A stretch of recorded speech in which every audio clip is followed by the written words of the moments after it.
जय हिंद, नमस्कार।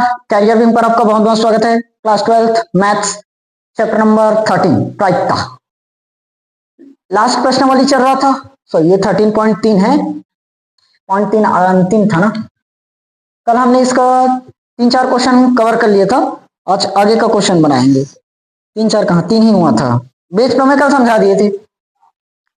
Question number 4 देखो।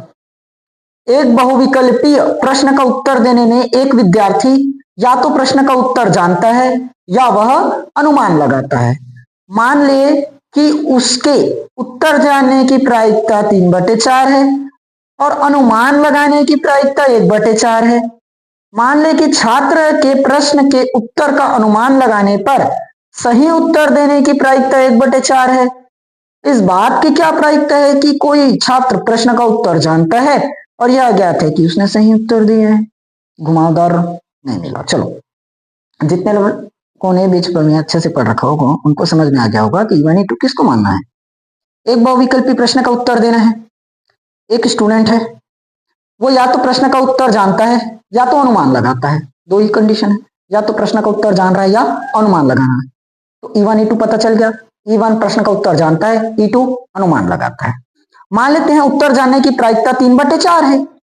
मतलब उत्तर जानने की प्रायिकता यानी कि PE1 पता चल गया 3/4। अनुमान लगाने की प्रायिकता ये भी 1/4। अच्छा, 3/4 थे, 1/4। अनुमान लगाने की प्रायिकता 1/4। अनुमान को माने है E2 और अनुमान को E2 मतलब PE2 पता चल गया 1/4। समझ में आ गया। मान लेते हैं छात्र के प्रश्न का उत्तर अनुमान लगाने पर सही उत्तर देने की प्रायिकता, तो एक घटना क्या हो जाएगा, सही उत्तर। ये घटना क्या हो जाएगा, सही उत्तर देना। समझ में आ गया। उसकी प्रायिकता कितना है, अनुमान लगाने पर सही उत्तर देने की घटना प्रायिकता 1/4। तो उत्तर जानता है और सही उत्तर दिया। देखो, हमें ये तो दे रखा है, उसने अनुमान लगाया और सही उत्तर बताया, तो उसकी प्रायिकता दे रखा है। एक ही प्रायिकता बचा ना, उसने उत्तर जाना और सही उत्तर दिया। देखो समझाएंगे। चलो चौथा, घूमो मत, एकदम समझ में आ जाएगा। चौथा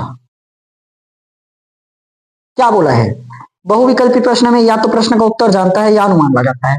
तो E1 घटना मान लेते हैं, प्रश्न का उत्तर जानता है। E2 घटना हम मान देंगे क्या चीज, अनुमान लगाता है। E1 जानता है, E2 अनुमान लगाता है। ठीक। एक घटना हम मान देंगे क्या चीज, सही उत्तर देना। क्लियर हो गया, यहां तक समझ में आ गया। इसकी मदद से निकालो भाई, PE1 E1 मतलब प्रश्न का उत्तर जानने की प्रायिकता वो कितना दिया है, 3/4। E2 प्रश्न का उत्तर अनुमान लगाने की प्रायिकता वो दिया है अपने को 1/4। समझ में आ गया। ठीक। ज्ञात क्या करना है उसको पहले मैं लिख दूं।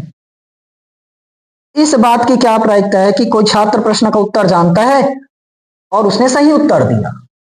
प्रश्न का उत्तर जानता है और सही उत्तर दिया है। सही उत्तर दिया A, प्रश्न का उत्तर जान रहा E1।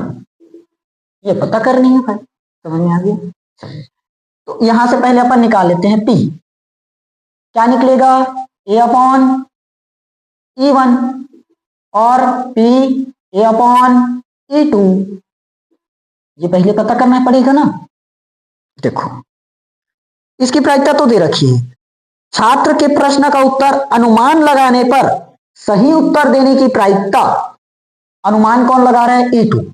अनुमान लगाने पर सही उत्तर दिया, बदलते हैं ना।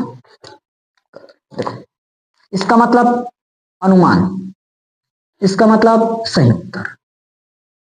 अनुमान लगा रहा है, सही उत्तर दे रहा है, तो उसकी प्रायिकता अपने को कितनी दे रखी, 1/4। मिला लो भाई, 1/4। ठीक है, 1/4 समझ में आ गया। तो अब सही उत्तर दे रहा है, सही उत्तर दे रहा है और कहां से है, E1, मतलब प्रश्न का उत्तर जानता है।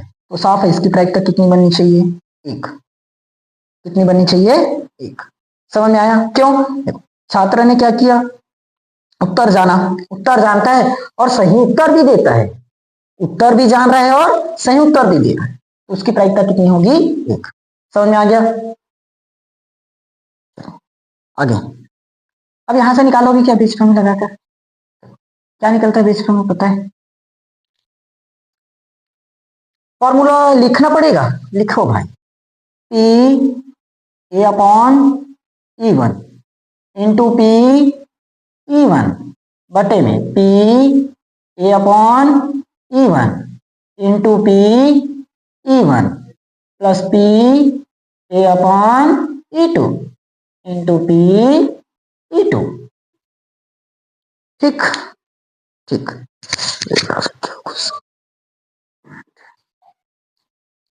ठीक चलिए यहां से सॉल्व करो।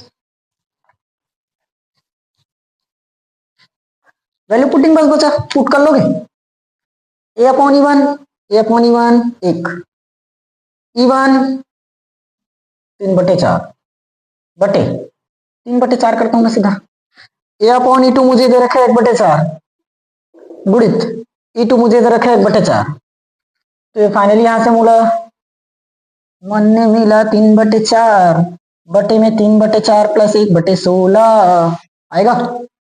देखो यहां मुझे 16 मिला है और यहाँ एलसीएम लोगे, लंबा बच जाता है, एलसीएम से मत करो, यहाँ 2 का गुणा लगा दो, सॉरी 4 का गुणा लगा दो, अभी तो 416 बन गया, तो ये हो गया मेरा 3/4, 3/4 बटे 4 3 12, 12 और 1 13, देखो 4 3 हो गया मेरा 12 और ये 16, तो एलसीएम एक बार रखते हैं ना, हर को एक बार, 12 और 1 13, 13/16, तो इसको लिखेंगे 3/4 गुणित 16/13, 4 चौक 16, 4 तिया 12, 12 के बटे में यहाँ आ गया 13, 12 के बटे में 13।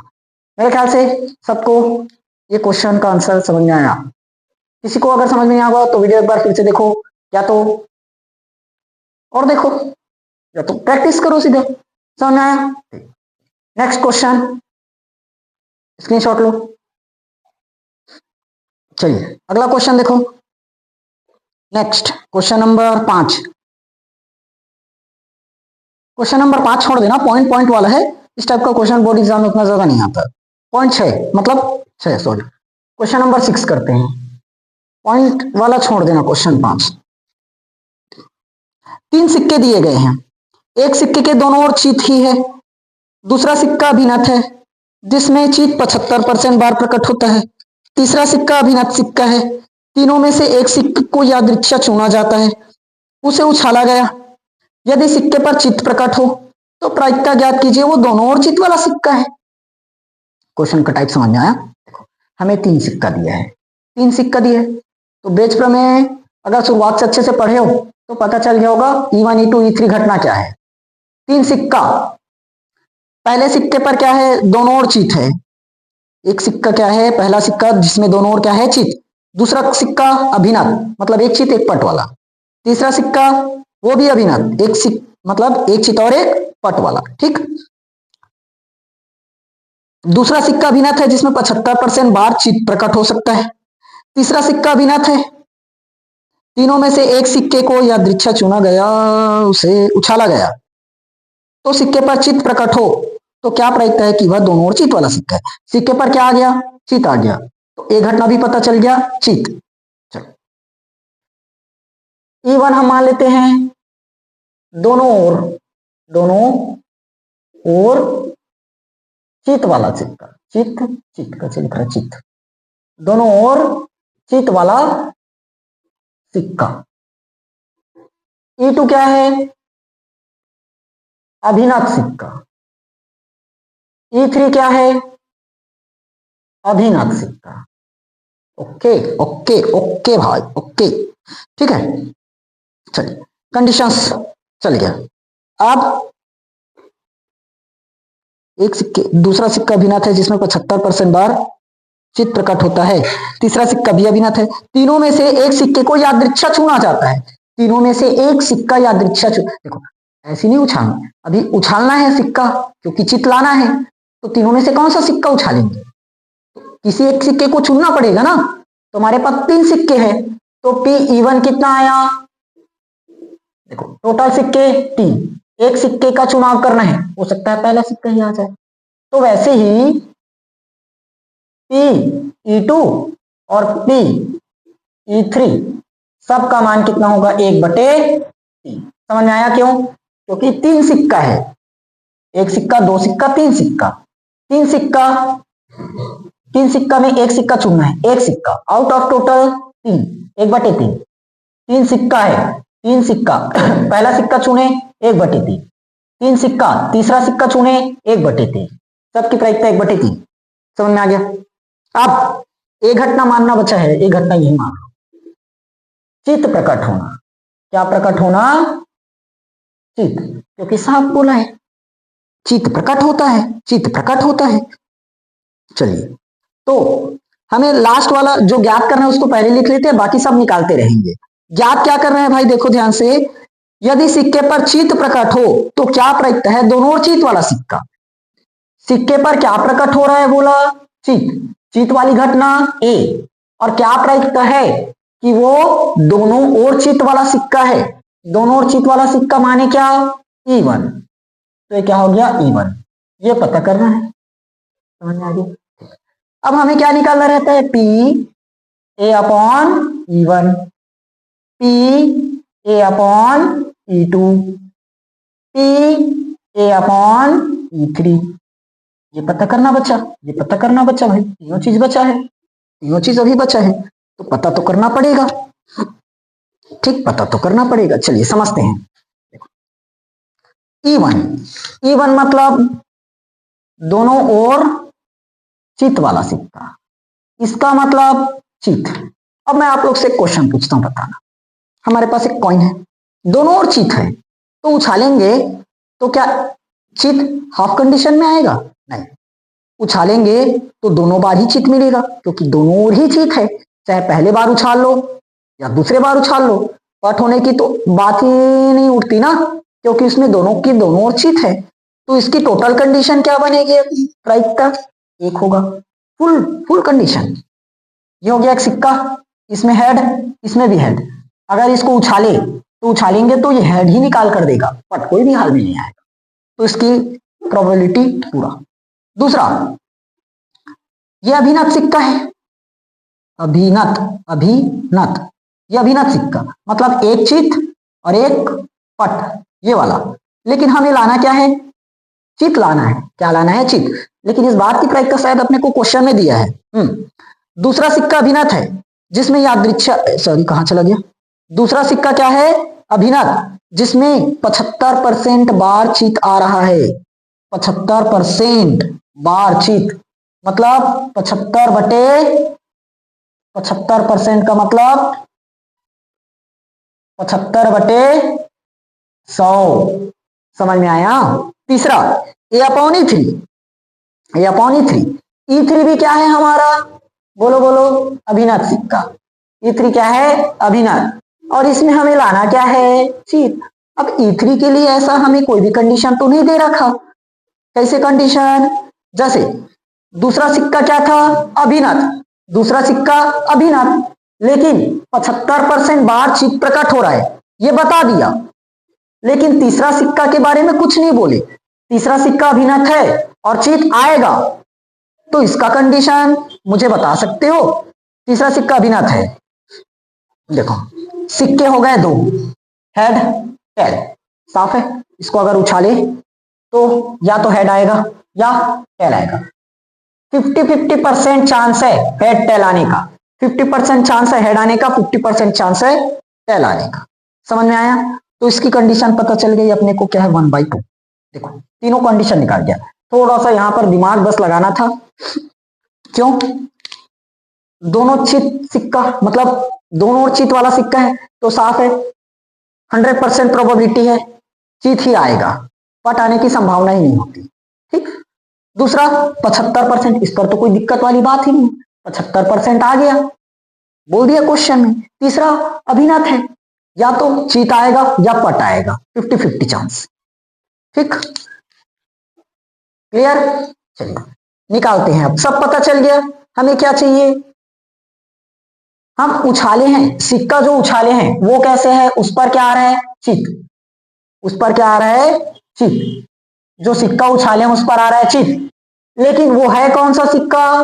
दोनों ओर चित वाला सिक्का, यानी कि E1। ये पता करना था। निकल गया, निकल गया, निकल गया, कोई दिक्कत नहीं। पुट करो ना, पुट करो ना। अच्छा 3 वाला नहीं आया क्या? अभी आया। 3 कंडीशन देखो, ये अपने को पता करना है। तो क्या होगा? P A upon E1 into P E1। Sorry, समझ में आया?